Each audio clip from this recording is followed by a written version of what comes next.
Anyone want to explain to me why my beloved dog will turn her nose up at most treats but is happy to chomp on a cat turd? Anyone got any reasons why that might be something she does?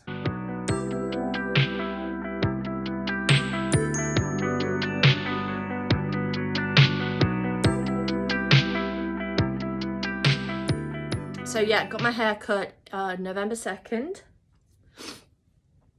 And then on November 7th, I turned 45, which felt like a big-ish birthday. I think 5s feel like big birthdays. And so that happened. Afterwards, sorry, I keep rubbing my nose because I have allergies.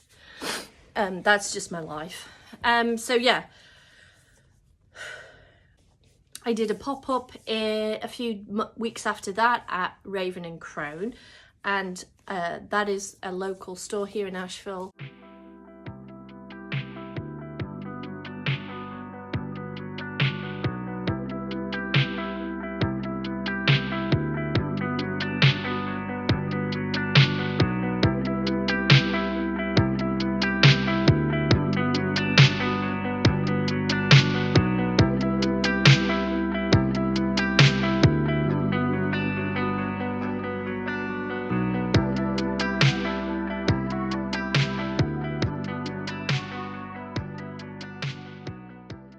And that was fun-ish. It was really quiet. The shop was really quiet, so I didn't see too many people, didn't make a huge amount of sales, but that is fine.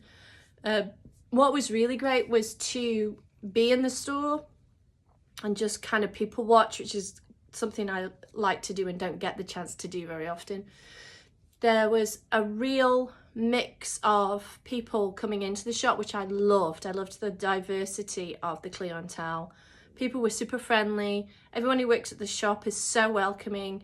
Like when you go in the bathroom, there are condoms, and there are, or condoms as they call them in America, and tampons and things. There's lots of like literature that helps people from all sorts of walks of life kind of find resources, as well as it having just everything you could think of for pagan rituals and so on, in a really great bookstore. So that was very cool. It was very heartening.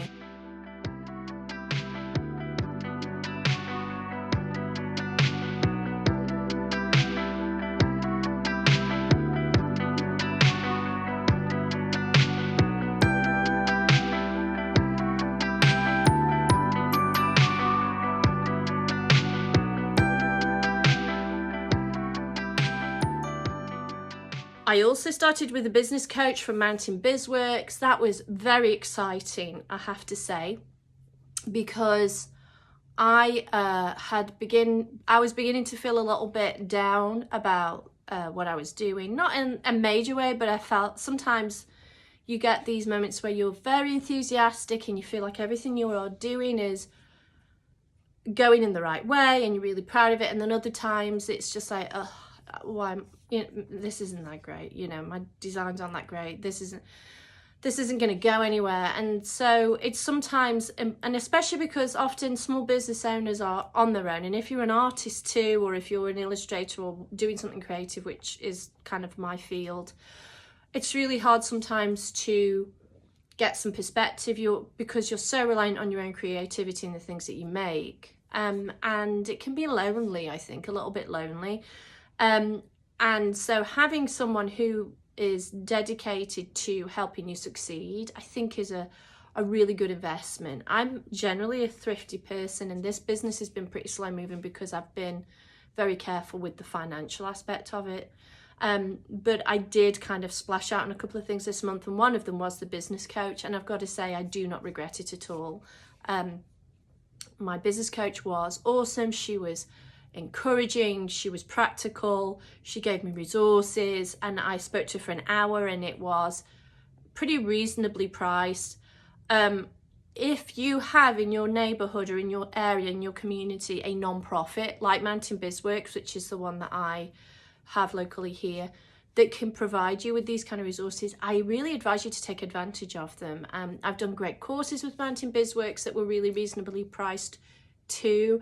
the people that I've spoken to, there are I mean, Asheville's like this because there's a lot of creative people doing really cool things. That's kind of one of the reasons we moved here so long ago. But like, I really do recommend you looking for those resources that could be on your doorstep, and try, if you can, to invest a little bit of money. It is tax deductible as well, so invest a little bit of money in that professional development aspect, and I don't think you'll regret it. At the very minimum, it's really nice having someone who's like an accountability person that kind of can keep you on track. I'm pretty self-disciplined, but still, like everyone, things get pushed to the back or I'll drop things. And so it's great to have someone there who's like, you know, these are things you might want to focus on, and then when you see them again, they kind of check up on you a little bit. So that's quite helpful. This month, I also did a sponsorship with The Witch Wave. The Witch Wave is by far my favourite podcast, particularly my favourite podcast with regards to witchcraft. I think it's amazing. I'm going to say that Pam Grossman is one of my, she's a hero of mine. She really inspired me and kind of inspired me to start this business in a way. So to do a sponsorship with her was a huge deal, and to hear my business being publicized on the podcast was kind of amazing to hear. She does such a great job. I gave her the kind of the copy for the sponsorship spot, and then she kind of embellishes it a little bit, and it just was really cool to hear that, and to hear that from Pam Grossman, who's like one of my idols. So yeah, that was really cool. As a result of the sponsorship, and I think some other stuff, because we're getting closer to the holidays as well, there's definitely been an uptick in sales. So I did have, over the last couple of weeks, some really great sales come through, and that's wonderful. Yeah, I'm not ready to like throw in my day job yet, though I hope that's not going to be too far away. But it's encouraging. It makes you feel like what you're doing is not a waste of time. So yeah, super excited about that. We had friends come down and they drove all the way from Baltimore to spend Thanksgiving with us, and that was so cool. And I was able to do something that I don't really do very often, which is go around Asheville and look at all the cool things. So that was something I realised I kind of need to do more of, because I find it creatively it fills my cup a little bit. It's really good to see what other people are doing. You get ideas. We went to Marquee, which is this amazing sort of kind of collaborative space down in the River Arts District. If you ever visit Asheville, I highly recommend you go there. They have incredible artists, creators, and there's such a variety of things you can get,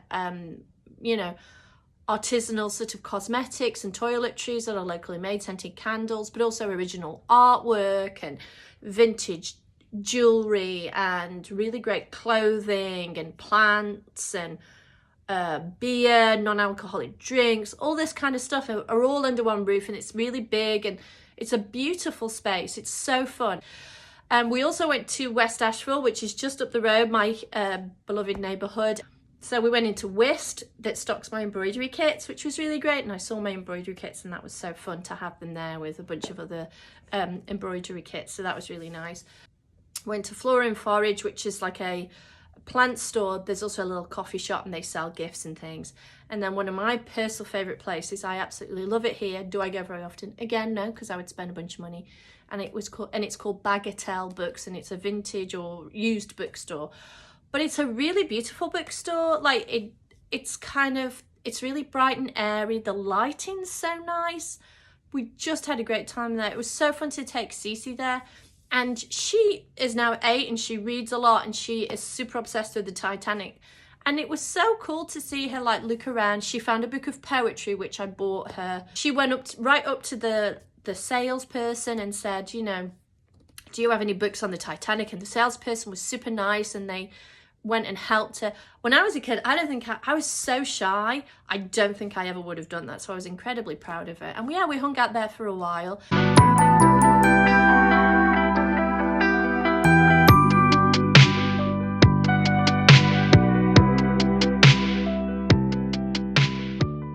And I walked away with this delicious thing. Look at this thing. Oh my God.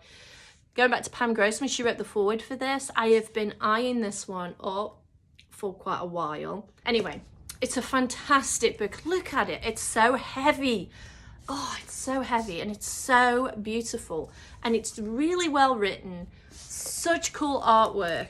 Oh my god, I mean, it's just one of those books that I'm almost scared to open because I don't want to like ruin the I'm almost like, it's like having a really nice piece of cake. You just you're like, I want it, but also at the same time I just want to save it. So I'm so oh my god, look at that, those black and white drawings. I don't know if you can see this.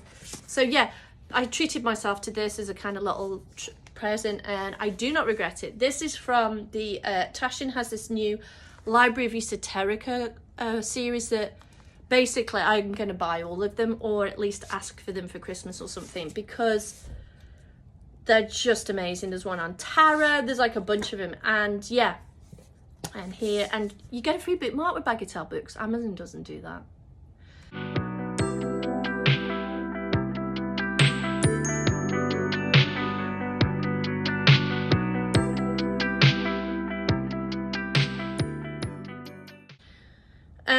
So yeah, that was November. So November was a lot of productivity, lots of busy external things. I think December's going to be quite different.